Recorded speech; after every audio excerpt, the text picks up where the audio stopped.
上期视频发出之后，有小伙伴对我做的摇床挺感兴趣，那么这期视频我就简单说说它的制作过程吧。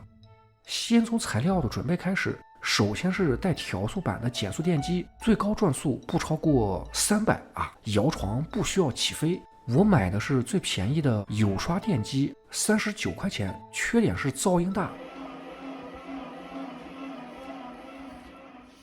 这就是我给它开单间的原因。大家可以买无刷的减速电机，缺点是贵，带电源调速板和支架大概要100多，钱包和耳朵你总要牺牲一个。5个外螺纹轴承16块钱，轴承直径不要选的太小，它是要承重的，大家根据自己的设计选10到20之间的，轴承越大越稳，相应价格也会增长。接着是5毫米厚的雪浮板，5张30×40的绝对够了。它是一种建筑材料，耐热耐酸碱，切割还特别轻松，结果变成了模型 DIY 神器。我用它做过很多东西了，可靠性不必多言。至于其他的部件，我是用 3D 打印做的，设计比较简单，看了就会。